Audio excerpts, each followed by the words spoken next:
Hey everyone, it's Lauren with Survive by Sight, hoping to bridge the gap between the sighted and the blind VIP community. And today, something came in the mail. Dun dun dun dun. Dun dun dun dun dun dun dun dun dun dun dun dun. A hidden frame. Yes. Look what came in the mail. We wrote a book. In the back. It's so pretty.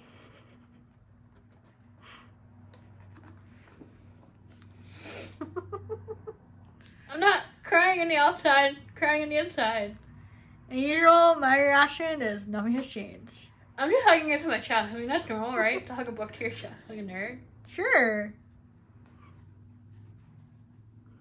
Oh my god, it's so pretty. I love the cover. It's a thick book. I finally finished the book. We finally finished this book. You finish anything you put your mind to. You're stubborn. You know, the book is called Haunted, the Immortal Kiss, and it's book 1 in the Haunted trilogy. Yep. And it took us 2 years to write it. And a lot of people were surprised that we could write together. I think it works well. Don't fix what's not broken. Exactly. A lot of times we bounce off of each other and can hold each other accountable and saying like, this what you wrote, this part works, this part can be changed to be improved. And we both offer different types of strength when it comes to writing. I feel like I'm really good at description and action scene, like making it like a fast pace. And Nicole is really good at character development and making character relatable. Aww. And is really good with fighting and making things, I don't want to say dark, but like dramatic. It also helps that when we write the book that we each pick different characters straight for as well. But that took us what, 2 years to write? Yes. Which seemed like a long time, but I mean, it could have just taken a lifetime to finish it, so I'm proud of that. So, the interesting thing about Hunted was originally I had written it and it was pretty much like a skeleton and was like an outline of the book. And then what happened was that Lauren read it and together we decided to restart Tolkien from scratch. And I think it took, what, 6, 7 rewrites? Yeah. The biggest thing that we took away, I think after like the third or fourth rewrite, was that it was still very character dialogue heavy and not enough exposition and action. Right. So we had to find a way to rework some of that in that didn't seem forced and still helped with the story. Even after our beta reader read it, we still took stuff out. Yep. And added some nice stuff. I think the book could have been longer. So, I bet you're wondering, hey, the book doesn't say written by Lauren and Nicole. Or the Wheatley twins. That'd be a fun pen name. Oh. But the author name on the cover are our pen names. So for me, it's Emberly Lily Summers. And for Nicole, it's Luna Next Frost. Sure, you can tell why you put all the nicknames since they seem to fit us. Fire and Ice. No, that's Fire in the Dark Moon. What do you think about it? Frost. Ice. Moon, darkness. I stand by what I said. Okay. Light, merriment, fire. So, me and Lauren switched because I'm going to read the book blurb and then an excerpt from the actual novel. Hopefully it will tantalize you guys. You want to buy it. So, here's the blurb. While investigating a serial killer on a rampage in Denver, Colorado, a young woman discovers that she may be his next target. Starlight Blackwater is a part of Train Slayers, a group of humans and paranormal creatures trained to protect humanity from monsters who discover a viral secret has been kept from her. Will the secret help her put a stop to the killer, or will it hinder her from doing her job? Donovan Vestal is an ancient vampire trying to fit in to the human world by running the bar. Oh god, I know what it is. Sendeli? With the blood vampire in Romanian. Yeah, I'm not even sure. Yeah, so Senpale Imperial, or something like that, with his brother Michael. It isn't until their paths cross that Starlet realizes her interaction with the paranormal runs deeper than her career as a slayer. Together, can they defeat the murderer, or will Starlet become another victim? So the scene I read is from the novel, and it's during a scene where the hunters are doing a magical train course, and the leader of the group name is Matthew. He is a half snow demon, and the scene is a flashback of when his powers fully develop. I would not want this type of training. Let's put your deepest fears to life and have you work through it. Oh. It's therapeutic, but traumatic at the same time. And this was my idea originally. Lauren just helped flourish it out a little bit. Which shows I have a very disturbed mind. No? Run away!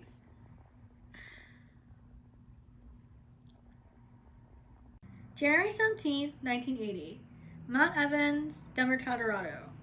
A young teen sat underneath a wide oak next to other trees, lined the entrance to the trail up the mountainside.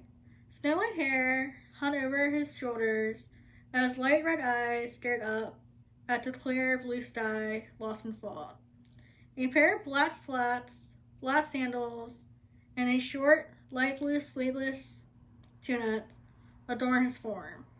A small smirk crossed his face, amused by the quizzical looks cast his way by those passing him on their way through the trail.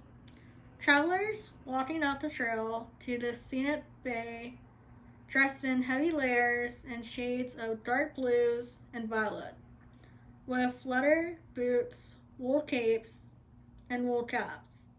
A snowball sailed through the air, hitting him in the face, before a small form ambushed him, throwing their tiny arms around his waist. Matthew! A young, cheerful voice rang, amused to see she had knocked the air from his lungs. The force had knocked his back against a tree harder, shaking free mounds of snow from its branches. Merriment twinkled in the young girl's emerald eyes, accepting her brother's outstretched hands, shaking the snow from their clothes. Her round cheeks flushed, shaking the snowflakes from her blonde pigtails. A smut smile adorned her face, throwing her arms in the air in triumph. The wool cloak, held with a snowflake clasp, billowed with her movement. Admit it, I doubt you, she demanded, smoothing the wrinkles from the knee-length crimson dress with black leggings and black leather boots. Matt couldn't help but laugh in response, watching her inspect her clothing for any more specks of snow. Becca, Can't you treat me in a normal way? He droned, finally regaining his breath, dusting the snow from his tunic. She smiled, shaking her head, but not before watching the strangers pass by them. Why aren't you at the house, helping Mom with the shop? Matt asked, climbing to his feet, and dragged her pigtails with one hand, giving them a light tug. Matt, don't do that, she squealed, sliding his hand away with her gloved hand. Mom was dealing with the farmer's wife, and you know that she hates children. Sometimes I wish I could have been like you. She fired you because you froze everything, she muttered, seeing him wince in response, releasing her hair from his grasp. That was an accident, and trust me, the whipping isn't worth it, he replied, a bitter note in his voice, after fainting of the wretched memory. You should be headed back before Dad comes looking for you. If he comes home from work and sees you missing, he'll be worried, he insists, annoying her pal trying to shoo her back down that trail. Rebecca's shoulders sank at the idea. Please, just this once, she pleaded, glancing up at him, seeing him contemplating the idea. I just want to see the pretty snow you can create. Everyone says that you're a monster, but I don't agree with them, Rebecca added, tightening her grip around his leg in a hugging embrace. Matt slipped his arms around her, gently returning the kind gesture before sighing in defeat. Very well, Rebecca, you win, he confessed, smiling at hearing her squeal in delight, hiding his leg even tighter.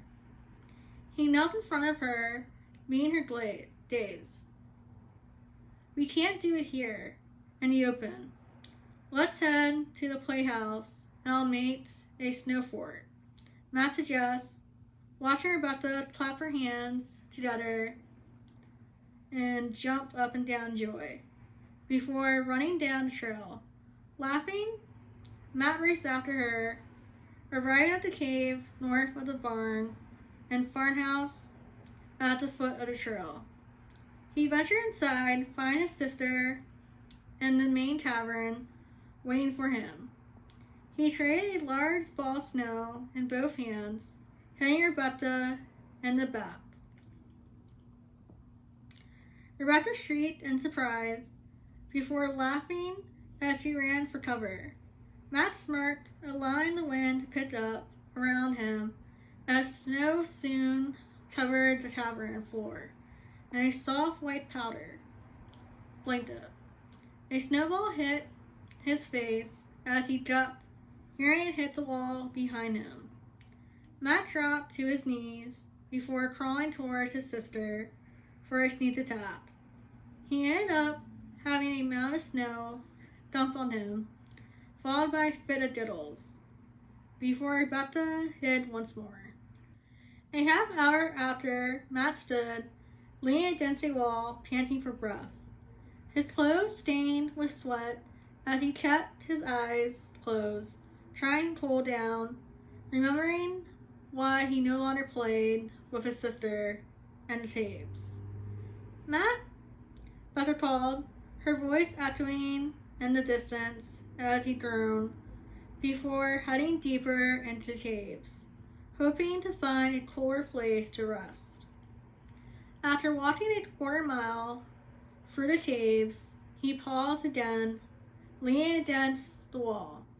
The wind had quickened, doing little to cool down his body temperature. A rustle vibrated through his abdomen before he collapsed to his knees. He opened his eyes, trying to spot his sister before his stomach lurched again, vomiting the few contents in his stomach. He groaned in agony, weakly calling out for his sister before coughing, trying to spew the vile taste from his mouth. You shouldn't get overheated so quickly. Heat sickness isn't ideal for you. A deep voice mopped in his head, making Matt growl in annoyance. Shut up! Matt hissed, wiping his mouth with the back of his hand, feeling his abdomen muscles constrict painfully as laughter reached his ears. Or else what? You attacked yourself again? You should pretend to be normal all you want, but we both know you're just lying to yourself. It teased, laughing again as silence answered. Matt stepped and called for his sister. Matt stroked his head, placing his hands over his ears, moving up to his scalp, digging his nails into the flesh. Thinking that the pain would keep the voice at bay. I told you to shut up! You're nothing than a figment of my imagination. A being brought on by stress and nothing more. Matt sat, feeling a new burning pain coming from within. He groaned, feeling a fire burning in his veins. How amusing. I forget how humans need to keep things simplistic. Never believing that there's something else out there in the universe. My dear host, did you think it was normal to summon winter by mere thought? It mused, the wind growing stronger, mixing with icy bits of hail. Did that horror of a mother never mention your sire or what you truly are? I'm your demon, Matthew, the source of your power and true nature. It hissed, growing stronger as Matt's nails lengthened, cutting into his scalp, his hair growing longer, and his skin turning a light blue tint. Rebecca had wandered deeper into the cave before pausing to glance behind her, looking for her brother. The icy wind pierced through her cloak, making her shiver. She wrapped the wool cloak tighter around her small form, feigning she had heard Matt calling out for her. Maddie? She called, struggling to walk through the howling wind. She heard Matt crying out in pain, slowly making her way to him. Her eyes wide in alarm. Seeing her brother on his knees in a puddle of vomit, rocking back and forth, with his hands over his ears. She inched closer to him, seeing his transformation, and blinked, wondering if she was seeing an illusion. Big brother? She simmered, shocked by the appearance. The howling winds roared in her ears, but she staggered closer, holding her hand out to him. Maddie, are you alright? She asked, hearing a soft crackle before a burst of energy lashed out at her. The energy caught Rebecca off guard, pummeling into her chest, knocking her back several steps before slamming her into the wall behind her. She felt a sharp pain in the back of her head, not hearing the stone walls crumbling down around her. Do the magic! Do the magic! So I left it on a cliffhanger. So if you want to know what happens to his sister, you have to buy the book. That's a tease. I'm all for it. Oh. I know it came off okay. I was trying to do different voices for characters. It should. I'm glad. I guess that's the best part of hearing a book being read loud is every character has their own voice.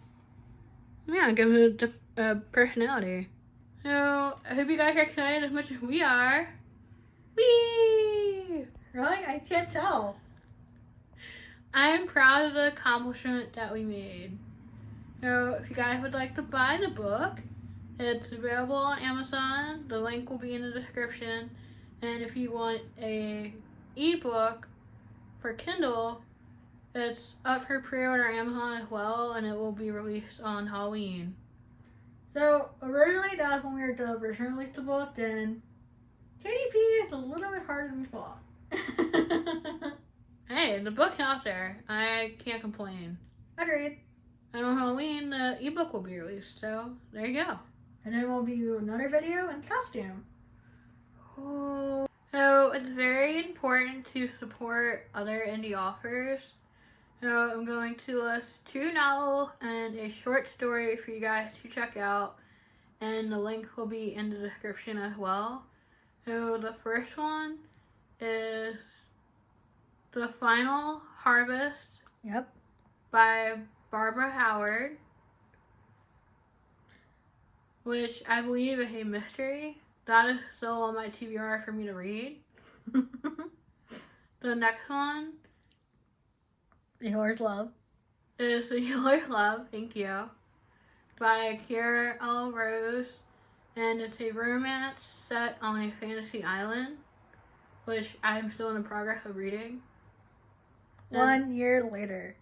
I'm a slow reader, leave me alone. Just teasing. And the last one is a short horror story, Penelope's Curve, written by Cache Warren, and that is on her blog as well as Wattpad. If you guys like the cover and you need a cover for your book, reach out to Victoria Schaefer on Facebook, and I'll leave a link in the description below as well for her cover group that's on Facebook.